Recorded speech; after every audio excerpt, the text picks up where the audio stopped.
નમસ્તે મિત્રો, Gujarati study and education ચેનલમાં તમારા બધા મિત્રોનું હાર્દિક સ્વાગત છે. આજે આપણે વિડીયોમાં જોવાના છીએ કે ધોરણ 10 વિષય હિન્દી છે અને પાઠ નંબર 14 છે. એક ગદ્ય વિભાગ છે જેનું નામ છે મેરી માँ.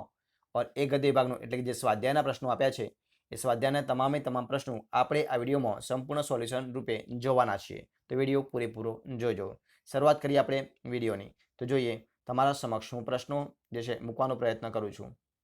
તો જોઈએ प्रश्न 1, निम्नलिखित प्रश्नों के उत्तर 4-5 वाक्य में लिखिए. एम पहला प्रश्न है, बिस्मिल की आत्मिक, धार्मिक और सामाजिक उन्नति में उनकी माँ का क्या योगदान रहा. तो જોઈએ એનો જવાબ कि बिस्मिल आरंभ से बड़े दुष्ट बालक थे. पिता और दादी से उनकी कभी नहीं बनती थी. उनमें संस्कार भरे तो उनकी माँ ने उपदेश बिस्मिल के लिए देववाणी के समान थे. माँ ने ही उनमें दया और सेवा की भावना जगाई. माँ के प्रोत्साहन से ही बिस्मिल में धर्म के प्रति रुचि उत्पन्न हुई. कभी स्नेह से और कभी हल्की ताड़ना से माँ ने उनमें तरह तरह के सुधार किए गए. माँ ने पुत्र को आर्य समाज में प्रवेश करने का समर्थन दिया. इतना ही नहीं, समाज सेवा की समितियों में भी पुत्र को कार्य करने की प्रेरणा दी. लखनऊ कांग्रेस में शामिल होने के लिए माँ ने बिस्मिल को खर्च दिया. इस प्रकार यह कहने में जरा भी अतिशयोक्ति नहीं है कि बिस्मिल को बिस्मिल की उनकी माँ ने बनाया. माँ के कारण ही बिस्मिल की आत्मिक, धार्मिक और सामाजिक उन्नति में गणना हो सकी. प्रश्न नंबर 2 જોઈએ, बिस्मिल की चारित्रिक विशेषताओं पर प्रकाश डालिए. तो જોઈએ એનો જવાબ. श्रीमती रामप्रसाद बिस्मिल में आरंभ से ही कुछ असाधारण गुण थे. वे सत्य के प्रेमी थे. इस गुण ने उन्हें दृढ़ सिद्धांतवादी बना दिया था. जो वस्तु धर्म विरुद्ध हो उसे वे कभी स्वीकार न करते थे. मुकदमा खारिज हो जाने की उन्होंने परवाह नहीं की, पर वकालतनामे पर पिता के हस्ताक्षर नहीं किए. वे आर्य समाज की विचारधारा को मानते थे और अपनी माँ और गुरु सोमदेव के सिवाय किसी को महत्व नहीं देते थे. साधारण मनुष्यों की भांति संसार चक्र में फंसकर जीना उन्हें पसंद न था. उन्हें किसी भी प्रकार के भोग विलास तथा ऐश्वर्य की इच्छा नहीं थी. उन्हें देश सेवा की लगन थी.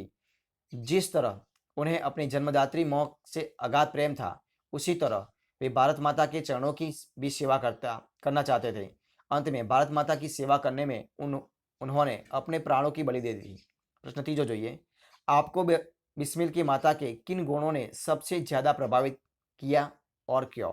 तो જોઈએ એનો જવાબ. बिस्मिल की माँ विवाह के समय 11 वर्ष की एक अनपढ़ कन्या थी. समय बीतने पर गृह गृहस्थी का भार सुचारू रूप से वहन करते हुए उनमें पढ़ने का स्वतः शौक जागा. सखी सहेलियों से अक्षर ज्ञान पाकर श्रम और अभ्यास करके कुछ ही समय में देवनागरी पुस्तकें पढ़ने लगी. अध्ययन से उनमें तेजस्वी विचार उत्पन्न हुए. देश और समाज के प्रति उनमें सोच उत्पन्न हुई. माँ ने बड़े प्रेम से और दृढ़ता से पुत्र के जीवन का सुधार किया. माँ के कारण ही बिस्मिल देश सेवा में संलग्न हो सका. माँ ने ही पुत्र बिस्मिल के धार्मिक जीवन में भी सहायता की. पुत्र को आर्य समाज में जाने का समर्थन किया. माँ के कारण ही बिस्मिल में साहस का भाव जागा. यह माँ की प्रभावशाली शिक्षा का ही परिणाम था कि बिस्मिल न केवल अपनी जन्मदात्री माँ का बल्कि भारत माता का महान पुत्र बन सका. सचमुच बिस्मिल की माँ एक आदर्श माँ थी. उनके ये दुर्लभ गुण हमें प्रभावित किए बिना नहीं रहते.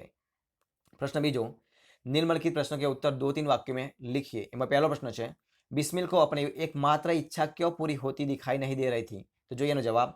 बिस्मिल की एकमात्र इच्छा थी एक बार अपनी माँ के चरणों की श्रद्धापूर्वक सेवा करके अपने जीवन को सफल बनाना. पर उनकी यह इच्छा पूरी नहीं होती दिखाई दे रही थी क्योंकि उन्हें फांसी की सजा हुई थी और वे जेल में थे. बीजो प्रश्न, अंतिम समय के लिए बिस्मिल अपनी माँ से क्या वर मांगते थे. तो જોઈએ એનો जवाब. अंतिम समय के लिए बिस्मिल अपनी माँ से यह वरदान मांगते कि वे उन्हें ऐसा वर दे कि अंतिम समय भी उनका बिस्मिल का हृदय किसी प्रकार विचलित न हो और वे माँ के चरण कमलों को प्रणाम कर परमात्मा का स्मरण करते हुए शरीर त्याग कर सके. अगर જોઈએ, गुरु गोविंद सिंह की पत्नी ने अपने पुत्रों के बलिदान पर मिठाई क्यों बांटी. तो જોઈએ, गुरु गोविंद सिंह के पुत्रों ने गुरु के नाम पर धर्म की रक्षा करते हुए अपने प्राण त्यागे थे. जब गुरु गोविंद सिंह जी की ने तो उनका सिर गर्व से ऊंचा हो गया और उन्होंने इस खुशी में लोगों में मिठाई बांटी। अगला प्रश्न, बिस्मिल की मां ने शिक्षा प्राप्त करने के लिए क्या क्या प्रयत्न किए? तो જોઈએ जवाब। बिस्मिल की मां पहले पढ़ी लिखी नहीं थी। बिस्मिल के जन्म के 5-7 साल बाद उन्होंने हिंदी पढ़ना शुरू किया था। मोहल्ले की अपने घर पर आने वाली शिक्षित सखी सहेलियों से वे अक्षर बोध करती थी। घर के कामकाज से जो समय मिल जाता उसी में उनका पढ़ना लिखना होता था। इस समय अपने परिश्रम के बल पर थोड़े दिनों में ही वे देवनागरी पुस्तकों का अध्ययन करने लगी थी। अगला प्रश्न જોઈએ, बिस्मिल की एकमात्र इच्छा क्या थी? तो જોઈએ એનો जवाब। बिस्मिल की एकमात्र इच्छा एक बार श्रद्धापूर्वक अपनी मां के चरणों की सेवा करके अपने जीवन को सफल बनाने की थी। જોઈએ प्रश्न આગળ। बिस्मिल ने वकालतनामे में हस्ताक्षर क्यों नहीं किए? तो वकील साहब ने बिस्मिल से वकालतनामे में उनकी पिताजी શું કહે છે कि उनके पिताजी के दस्तखत करने के लिए कहा था, तो यह काम उन्हें धर्म विरुद्ध लगा, इसीलिए उन्होंने वकालतनामे में दस्तखत नहीं किया। प्रश्न नंबर આગળ, बिस्मिल की माताजी के विचार पहले की अपेक्षा अधिक उदार कब हो गए? तो જોઈએ जवाब।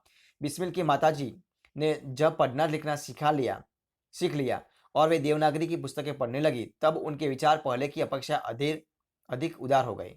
જોઈએ આગળનો પ્રશ્ન, अर्थ की दृष्टि से वाक्य के प्रकार बताइए। तो જોઈએ प्रश्न, पहला मुद्दो, मैं बड़े उत्साह के साथ सेवा समिति में सहयोग देता था। तो જોઈએ विधान वाक्य। बीजू, अब मैं तुमसे नहीं मिल सकूंगा। तो ये निषेधार्थक वाक्य। આગળનું, परमात्मा जन्म जन्मांतर ऐसी ही माता दे। तो विद्यार्थ वाक्य। चौथું, क्या मैं कभी तुम्हारा कर्ज चुका सकूंगा? तो प्रश्नवाचक वाक्य। હવે જોઈએ આગળનો પ્રશ્ન, विभाग अ के शब्दों के पर्याय शब्द विभाग ब से ढूंढकर लिखना है। विभाग अ नहीं, विभाग ब। तो જોઈએ શરૂઆત કરીએ આપણે। તો જોઈએ આરંભ। આરંભ એટલે શું થાય? તો આરંભ થાય એટલે શરૂઆત થાય। શું થાય? આરંભ એટલે જોઈએ આરંભનું શું થાય? તો આરંભ એટલે પ્રારંભ। તો પ્રારંભ શબ્દ ક્યાં આપ્યો છે એ તમે જોઈ લઈએ। આરંભ એટલે પ્રારંભ થાય, બરોબર। એની અંદર આપ્યું નથી તો તમે જોઈ શકો, અહીંયા આરંભ એટલે પ્રારંભ થાય। શું થાય? પ્રારંભ, બરોબર છે, પ્રારંભ। બીજું ઉત્સાહ। ઉત્સાહ એટલે શું થાય? ઉત્સાહ એટલે ઉમંગ। ઉત્સાહ એટલે શું થાય? ઉમંગ। સોરી, આપણે જે અહીંયા પાઠ્યપુસ્તકમાં આપ્યા છે એ શબ્દો લઈએ। તો જોઈએ અહીંયા શત્રુ શબ્દ આપ્યો છે। તો શત્રુ એટલે શું થાય? શત્રુ શું થાય? શત્રુ એટલે અરી। શું થાય? શત્રુ એટલે અરી થાય। શું થાય? શત્રુ એટલે અરી। આગળ સંકટ। સંકટ એટલે શું થાય? તો સંકટ એટલે દુઃખ થાય। માં એટલે શું થાય? માં એટલે માનો શબ્દ આવડે છે તમે? માં એટલે તમારા સમક્ષ છે જનની। ત્યારબાદ સત્ય। તો શું થાય? સત્ય એટલે અસત્ય। સત્ય એટલે શું થાય? સચ અથવા તો અસત્ય એવું થઈ શકે, બરોબર છે। સત્ય એટલે સચ તમારી સમક્ષ છે, જુઓ। હવે જોઈએ ઋણ। ઋણ એટલે કર્જ થાય। ઋણ એટલે શું થાય? કર્જ, દેવું, જેને આપણે ગુજરાતીમાં કહીએ છીએ। ત્યારબાદ 13મો પરમાત્મા। તો શું થાય? પરમાત્માનું, પરમાત્મા એટલે ઈશ્વર, જે છે કે અહીંયા નીચે આપ્યું છે એટલે દેખાશે નહીં। અહીંયા પરમાત્મા છે 13મા નંબરમાં અને અહીંયા જોવા છે કાયમ બીજા નંબરમાં, બરોબર છે, ઈશ્વર। હવે જોઈએ આગળનો, વિલોમ એટલે કે વિરોધાભાસી શબ્દ की जोड़ी बनाइए। तो विभाग अ અને ब જોઈએ આપણે સીધો એના જવાબ જોઈ લઈએ આપણે।